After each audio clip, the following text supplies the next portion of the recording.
2026 और 27 के लिए फाइनेंस मिनिस्टर निर्मला सीतारमन ने जो बजट पेश किया उसके कुछ फैक्ट्स एंड फिगर्स यहां पर है। इस फैक्ट्स एंड फिगर में टोटल बजट साइज हमें दिखाया गया है और साथ में जो इंपॉर्टेंट फिगर्स है पहले उसको मैं यहां पर थोड़ा सा हाईलाइट कर दे रहा हूं और फिस्कल डेफिसिट दिखाया गया है। लेकिन फिस्कल डेफिसिट क्या होता है, टोटल एक्सपेंडिचर का कैलकुलेशन कैसे होता है, हमने पहला टर्म लिखा है रेवेन्यू रिसिप्ट्स। ये रेवेन्यू रिसिप्ट्स क्या होते हैं, तो इस टर्म्स के डेफिनेशंस को समझने की जरूरत है। अगर टोटल बजट को इन टर्म्स टोटलिटी में हम समझना चाहते हैं तो इन टर्म्स के डेफिनेशंस को समझने की जरूरत है। रेवेन्यू रिसिप्ट्स क्या होता है, रेवेन्यू रिसिप्ट्स का मोटे तौर पर मतलब ये होता है कि वो रेकरिंग नेचर में होते हैं, उसके अगेंस्ट में कोई डेप्ट नहीं होता है, गवर्नमेंट रीपेमेंट के लिए नहीं जाती है उस डेप्ट के अगेंस्ट में। यानी मोटे तौर पर गवर्नमेंट की जो कमाई का मेन सोर्स है और वो क्या है, डायरेक्ट और इनडायरेक्ट टैक्सेस। और डायरेक्ट टैक्सेस में क्या है, जिस प्रकार से हम इनकम टैक्स देते हैं, जीएसटी का टैक्सेशन है, कस्टम्स पर टैक्स लगते हैं। और इनडायरेक्ट तरीके से गवर्नमेंट कैसे अर्न करती है, तो उसके लिए जैसे कुछ चीज़ों के ऊपर हम एडिशनल सर्विसेज का टैक्सेशन करते हैं, चार्ज लेते हैं। इसके अलावा गवर्नमेंट जो डिविडेंड से कमाती है, इंटरेस्ट से कमाती है, इस प्रकार की कमाई के थ्रू रेवेन्यू रिसिप्ट्स वो जनरेट करती है। मोटे तौर पर इसमें एक फैक्ट्स बिल्कुल ध्यान में डाल लीजिए कि रेवेन्यू रिसिप्ट्स जो गवर्नमेंट जनरेट करती है that is recurring in nature and arising from regular operations. माने जीएसटी रेगुलर चलने वाली एक्टिविटी है, इनकम टैक्स हम अर्न कर रहे हैं, उसके अगेंस्ट में टैक्स जनरेट हो रहा है डेली, तो उस वो डेली एक्टिविटीज है। और दूसरी चीज है कि विदाउट लाइबिलिटीज नहीं है, गवर्नमेंट को रीपे नहीं करना है, डेप्ट नहीं है, गवर्नमेंट कहीं से बोरो नहीं कर रही है। तो ये मेन सोर्स है गवर्नमेंट के रेवेन्यू रिसिप्ट्स का जनरेट करने का। और यही इसी इन सारे सोर्स से जो रेवेन्यू जनरेट होता है, सरकार को हम पैसे देते हैं, वही टोटल रेवेन्यू रिसिप्ट्स का बकेट है, वही रेवेन्यू रिसिप्ट है। तो सरकार का अनुमान है कि 2026-27 में 35,33,150 करोड़, मतलब इतने लाख करोड़, 35 लाख करोड़ 33,150, मतलब इतने पैसे in terms of lakh crore है, ये सारे के सारे, ये सब लाख करोड़ में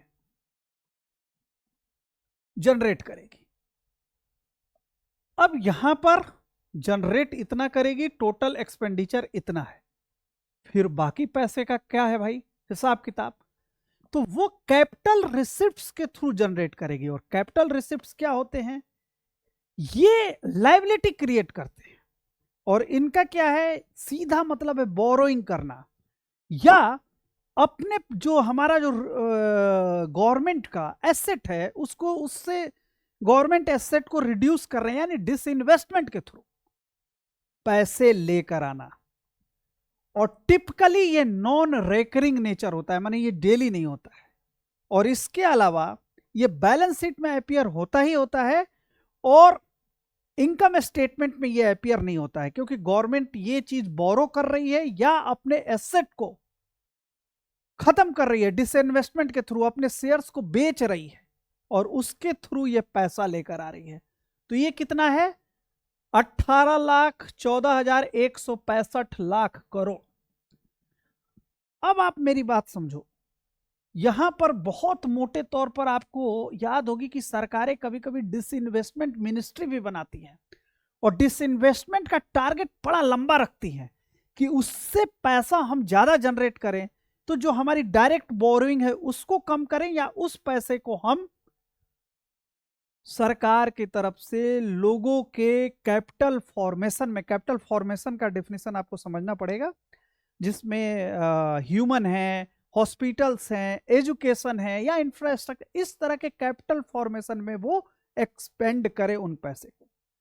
तो रेवेन्यू रिसिप्ट्स और कैपिटल रिसिप्ट्स के थ्रू इतने पैसे जनरेट करने के बाद उसका टोटल एक्सपेंडिचर 53,47,315 लाख करोड़ हो गया, यानी टोटल बजट साइज इतना हो गया। अब क्या हो गया, इसके अलावा अब उसके नीचे क्या है, इफेक्टिव कैपिटल एक्सपेंडिचर,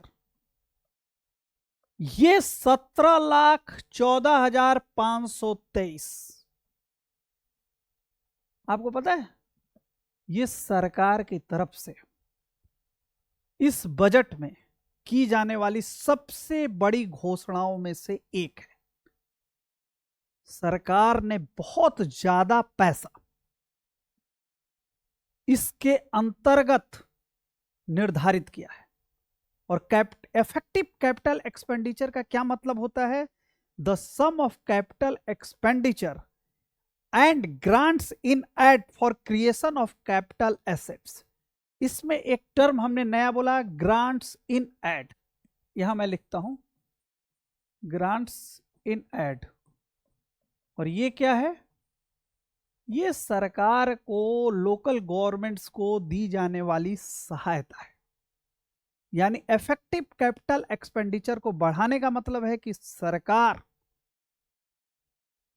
बहुत विस्तृत रूप से कैपिटल एक्सपेंडिचर को बढ़ाते हुए स्टेट्स को पैसा ज्यादा दे ही रही है, लोकल गवर्नमेंट्स को ज्यादा पैसा दे रही है, और अपनी योजनाओं के थ्रू भी बहुत ज्यादा पैसा खर्च कर रही है, जिससे एम्प्लॉयमेंट जैसी चीजों को, नॉन एम्प्लॉयमेंट जैसी चीजों को एड्रेस किया जा सके, एम्प्लॉयमेंट जनरेट किया जा सके, लोगों के इनकम को बढ़ाया जा सके।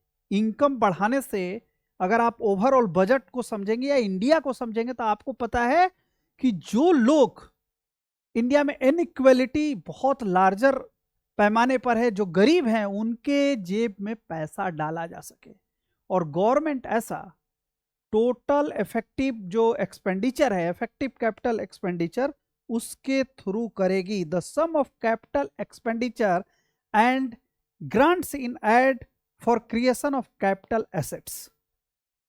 अब हमने इतना पैसा टोटल मिलाकर खर्च किया, जिसमें इतना एक्सपेंडिचर का ये आ रहा है। अब क्या दूसरा टर्म है, रेवेन्यू डेफिसिट।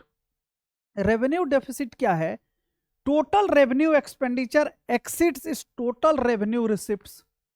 तो टोटल रेवेन्यू एक्सपेंडिचर जो है उसमें रेवेन्यू रिसिप्ट कम हो गया और एक्सपेंडिचर ज्यादा हो गया, तो वो रेवेन्यू डेफिसिट का टर्म लेकर चला आता है।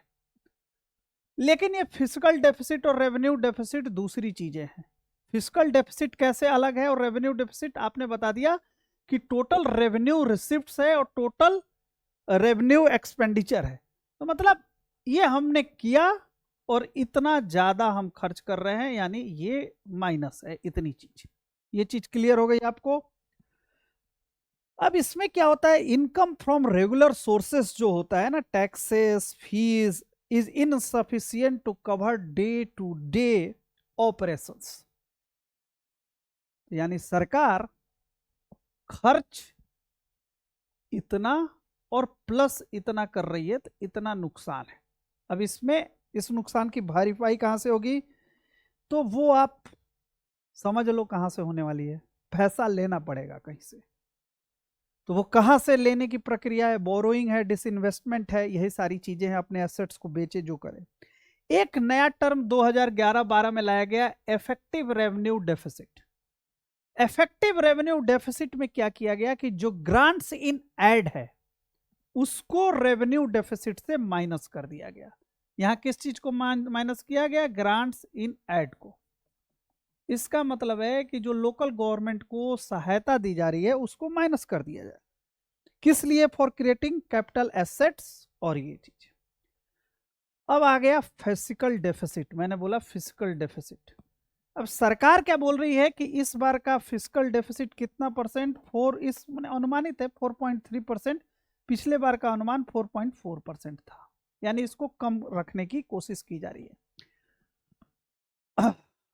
एक लेक्चर में मैं समझाऊंगा कि आप समझो कि बोरोइंग से देश की इकोनॉमिक कंडीशन की स्थिति बहुत मतलब इफेक्टिवली मेजर नहीं की जा सकती है। दुनिया के जो बड़े देश हैं ना, उनका जीडीपी टू बोरो रेशियो जो है ना बहुत ज़्यादा है, और वो टोटल अपने जीडीपी की साइज से बहुत ज़्यादा बोरो करते हैं, फिर भी वो अच्छा कर रहे हैं। वो देश अमेरिका की मैं बात बता दूं, यूके की बात बता दूं, आप कभी विकिपीडिया में लिखिएगा GDP to borrow ratio top 100 countries, उसमें देखना भारत कहाँ आ रहा है, बाकी मजबूत देश कहाँ आ रहे हैं जिनकी पर कैपिटा इनकम इंडिया के रेस्पेक्ट में बहुत ज़्यादा है। खैर, फिस्कल डेफिसिट, फिस्कल डेफिसिट को जब हम डिफाइन करेंगे ना, फिस्कल डेफिसिट को, तो हम क्या करेंगे, it occurs when A governments total expenditure exceeds इस टोटल रिसिप्ट्स एक्सक्लूडिंग बोरोइंग। आप जितना कर्जा ले रहे हो ना उसको हटा देते हैं, और जो टोटल एक्सपेंडिचर है वो टोटल रिसिप्ट से कितना ज्यादा है, तो टोटल एक्सपेंडिचर फिस्कल डेफिसिट का एक फार्मूला क्या हो गया, एक फार्मूला मैं आपको बता दे रहा हूं। Fiscal deficit is equal to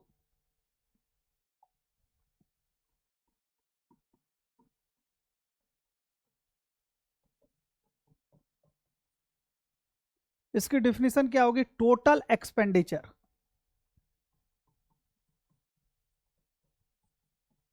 minus क्या, इसके अंदर बहुत सारे खाने हैं, रेवेन्यू रिसिप्ट्स हमने जितना प्राप्त किया,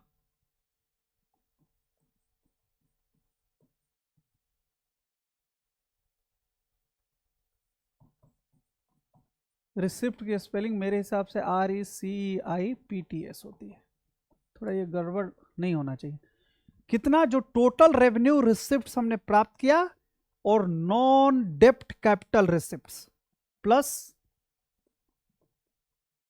नॉन डेप्ट कैपिटल रिसिप्ट्स। अब हमें यह समझना है सिर्फ कि नॉन डेप्ट कैपिटल रिसिप्ट्स क्या है।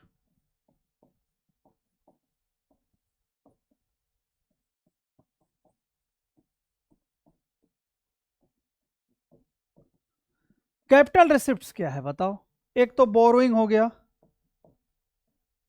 दूसरी क्या चीज है, एसेट्स बेचते हैं हम, एसेट्स बेच के डिसइन्वेस्टमेंट के थ्रू जनरेट करते हैं, और एक चीज क्या होती है बताइए,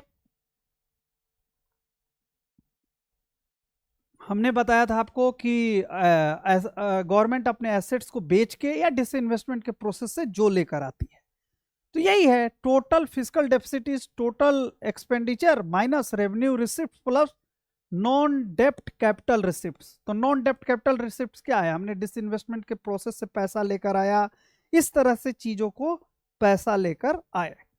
अच्छा, दूसरा चीज है कि फिस्कल डेफिसिट का ये जो है एक मोटे तौर पर सरकार ने एक लिया हुआ है कि इसको 5% से कम रखना चाहिए। तो ये एक आर्थिक अनुशासन की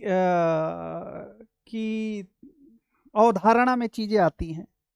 तो अब हमने आपको लगभग मेरे हिसाब से सारे टर्म आपको बता दिए, तो कुछ बचना नहीं चाहिए, वो इसी में है प्रीवियस वाला, कुछ बचा नहीं। प्राइमरी डेफिसिट क्या होता है, प्राइमरी डेफिसिट बहुत आसान है, उसमें प्राइमरी डेफिसिट के डेफिनेशंस में जो पिछले साल हमने कर्ज लिया है उस कर्ज का जो इंटरेस्ट पे करते हैं वो टोटल फिस्कल डेफिसिट से माइनस कर देते हैं, और जो शेष बचता है वो प्राइमरी डेफिसिट होता है, जो 2,91,796, यानी एक बहुत मोटा पैसा जो लोन रिपेमेंट है उसके तरफ जा रहा है। तो इन टर्म्स के सहारे मैंने आपको ये लेक्चर में समझाने की कोशिश की कि ये जो इस बार का बजट है किस तरह से गवर्नमेंट टारगेट लेकर चल रही है। मेरा मोबाइल नंबर है, मैं एक बार फिर आपको बोलूँगा, 9599337328। मेरे चैनल को सब्सक्राइब कीजिए, लाइक कीजिए, और अगर आप समझते हैं कि इस लेक्चर के थ्रू आपकी अंडरस्टैंडिंग बेहतर हो रही है तो मुझ तक रीच कीजिए, इससे मेरा भी कॉन्फिडेंस बढ़ेगा। Thank you for watching.